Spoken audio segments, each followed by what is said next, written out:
This year, Tesla sales in Europe have been pretty bad. I mean, it's been their worst region in the world compared to last year.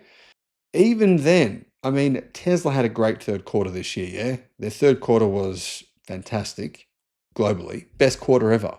Even still, Tesla's sales in Europe weren't great. But all of a sudden, that's changed. Last month, Tesla was king of Europe once again. How did this even happen? I'm not even sure, but guys, let's have a look at these numbers and try and work out what's going on here. Hello, my friends. Welcome to the channel. I'm Sam Evans. You're watching the Electric Viking. By the way, I should mention, this does not include sales of Tesla's new, cheaper Model Y. Tesla will sell a cheaper version of Model Y, which is, the cut down version. It's 10,000 euros cheaper than the Model Y that it's based on.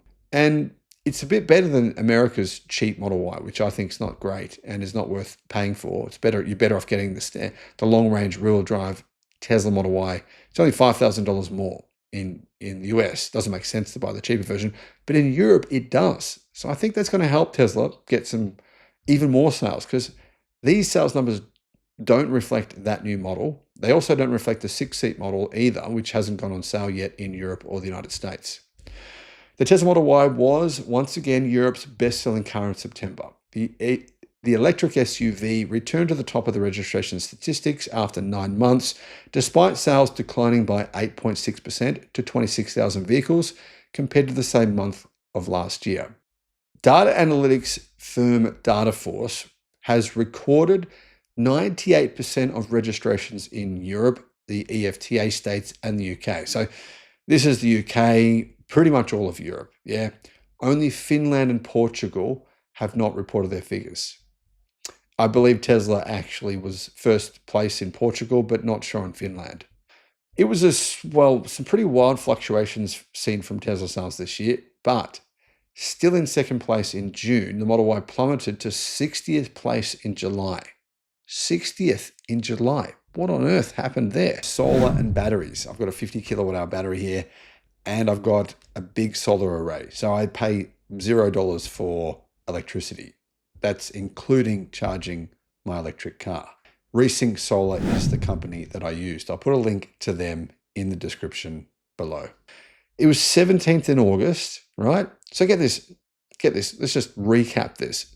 2nd in June, 60th in July, 17th in August, and then all of a sudden in September, it raced back to first place. Yeah. In addition to the Model Y, the Dacia Sandero was in the top 5. Renault Clio was in the top 5 3 times. Volkswagen T-Roc once. All these cars have been at the top of the sales charts.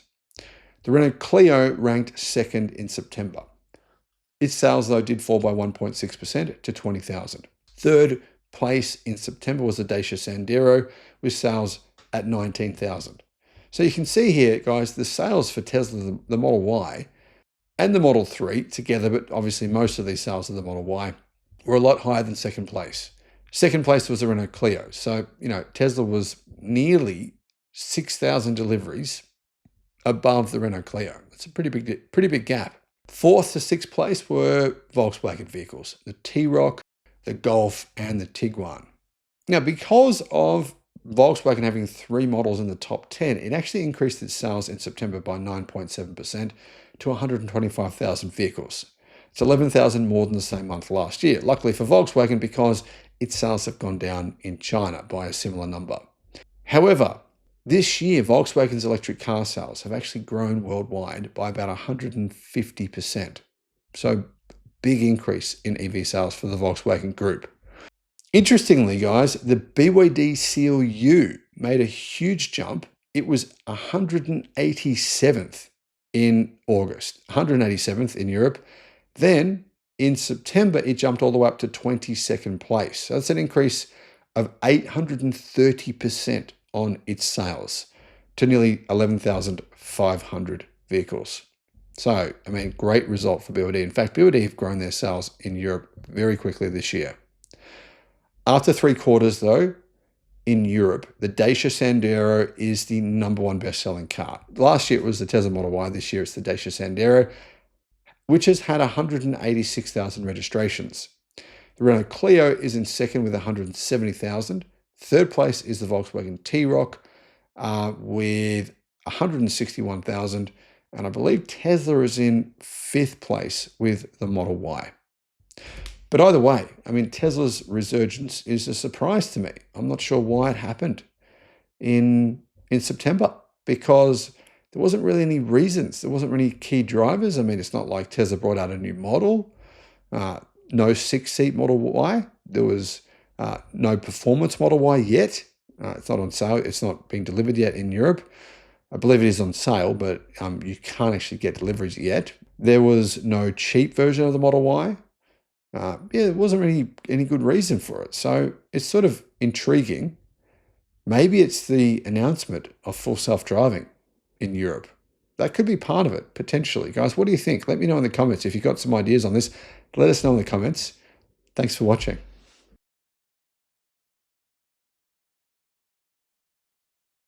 I don't know about you guys, but I think this is Tesla's best free over-the-air software update that they have ever done, period. Because really, airbags deploying faster, as in potentially 1 second faster, could be the difference between life and death. This is a massive upgrade for Tesla. Now, Tesla have just revealed their latest over-the-air update. It's got heaps of changes, but this is by far the biggest change they actually made. Hello, my friends. Welcome to the channel. I'm Sam Evans. You're watching the Electric Viking. YouTube's new algorithm means that you're often not getting all of our videos in your feed. There's 7,500. I'm pretty sure you're probably not seeing a lot of them. In the description, there is a link to our newsletter. Click on that and you can get an update every day of all the latest news in the electric car industry. Tesla has said this: we are feeding information from Tesla Vision, as in all of their cameras, which now cover, every angle of around the car. We're feeding information from Tesla Vision into the airbag system so that when an impact occurs, the airbag deploys faster. The airbags do not deploy based on Tesla Vision alone. Now, I actually think the airbags do deploy on Tesla Vision alone, and that is the advantage of this update. But Tesla just wants to make it sound like, oh, don't criticize us because we're not going to do it on Vision alone, but actually we are. Anyway, over the years, Tesla has focused on safety. And the truth is that in safety ratings in Europe and Australia and the United States,